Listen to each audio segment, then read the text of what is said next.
Cycle से सवार होकर के बड़ी मन में बेचैनी थी और बड़ी जल्दी जल्दी एक डॉक्टर के पास पहुंचा।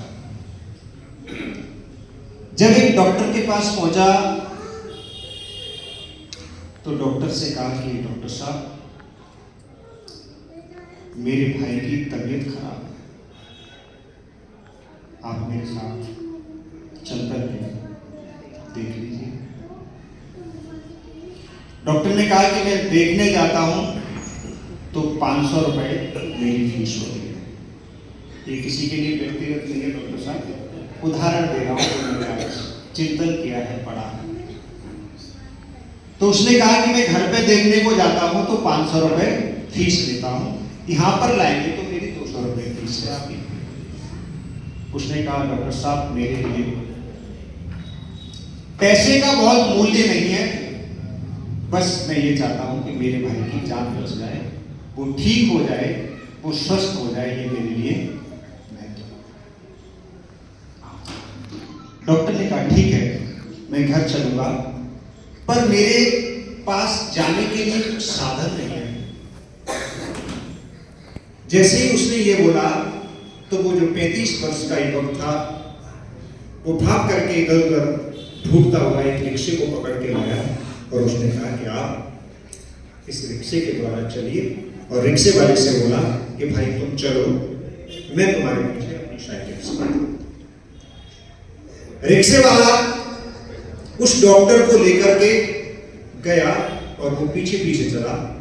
जैसे डॉक्टर और रिक्शे वाला वहां पहुंचे घर पर, तो उन्होंने अंदर से चीखने की आवाज सुनी।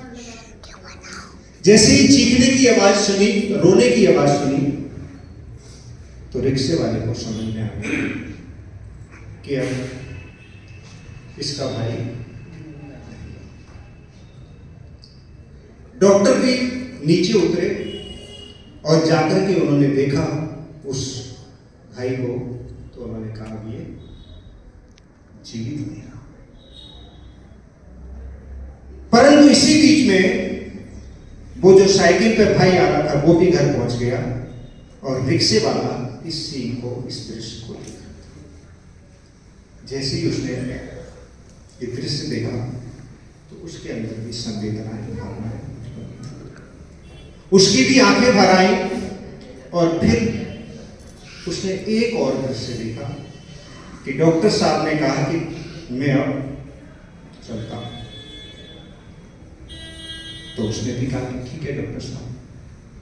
फिर डॉक्टर ने कहा कि आपने कहा था कि मेरी 500 रुपए फीस दे। उसने तुरंत पैसे निकाले और दिए। फिर वो बेचारा जो बड़ा भाई था उस रिक्शे वाले के पास गया और उसने कहा कि भाई तुम्हारे पैसे तुम भी ले लो। उस रिक्शे वाले ने कहा कि मुझे पैसे नहीं चाहिए। उसने फिर कहा कि भाई तुम पैसे ले लो। उस रिक्शे वाले के आंखों से आंसू आने लगे। उसने कहा कि भाई मेरे, मैं पैसे नहीं दूंगा। आंखों से आंसू आ रहे हैं, भावुक हो गया, उसके अंदर की संवेदनाएं जागृत हो गई। उसने पैसे नहीं दिए क्योंकि घर की स्थिति कुछ ऐसी थी। मैं यहाँ आपको एक छोटा सा संदेश देने का प्रयत्न कर रहा हूँ। पढ़ा हुआ कौन ज्यादा है? कम पढ़ा हुआ कौन है? तो पढ़ाई का और समझदारी का कनेक्शन है? जो पढ़ा हुआ हो सकता है, जरूरी नहीं है कि वो समझदार हो, और समझदार होगा वो जरूरी नहीं है कि बहुत ज्यादा पढ़ा लिखा हो। क्योंकि हम पढ़ाई क्या किसको रहे हैं? डिग्री लेने को, कुछ बड़ा पद प्रतिष्ठा प्राप्त करने को। परंतु याद रखिएगा कि हम एक के पास सिद्धांत है क्योंकि ज्ञान अर्जित किया है, और दूसरे के पास व्यवहार में समझदारी है। हमारे पास भी सिद्धांत हो सकते हैं पर व्यवहार में समझदारी नहीं आई और व्यवहार के आचरण में वो चीज नहीं पहुंच पाई, तो उस सिद्धांत का कोई महत्व नहीं है। हम मंत्र तो बोल रहे हैं कितने साल से? 50 साल से, 60 साल से, 70 साल से, किसी किसी को 80 साल हो गए। क्या? ओम विश्वानि देव सवितर दुरितानि पराशु। और जैसे ही दो लोग मिले निंदा चालू। यज्ञशाला में मंत्र क्या बोला था? विश्वानि दुरितानि पराशु। दुरित हमारे दूर कर दो। और जैसे ही यज्ञशाला से बाहर निकले दुरित आ गए और हमने निंदा चालू कर दी। सिद्धांत तो क्या था? वेद का दृष्टिकोण था और वेद का सिद्धांत था, पर सिद्धांत पीछे छूट गया और व्यवहार अलग चला गया। इसका मतलब सिद्धांत को जब तक व्यवहार में नहीं लाते तब तक उस सिद्धांत का कोई औचित्य नहीं होता। वेद में सिद्धांत हैं पर वो सिद्धांत यदि व्यवहार में नहीं आएंगे तो जीवन को सुखी नहीं बना सकते। जिसके लिए आपका प्रयत्न है वो प्रयत्न आपका सार्थक नहीं हो सकता।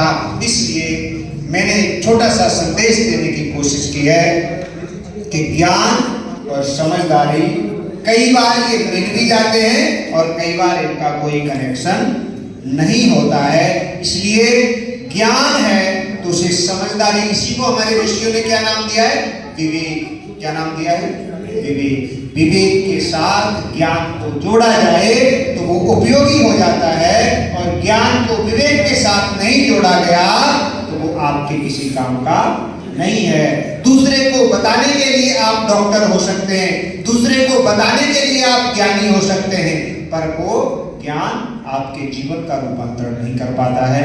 तो निश्चित रूप से हम और आप उसी दिशा में चल रहे हैं। आगे मैं इसी श्रृंखला में अपनी बात को विराम करते हुए आचार्य जगवीर जी से निवेदन करूंगा कि वो अपनी बात इस विषय पर रखें और आप सबको प्रेरित करें। आदरणीय जगवीर।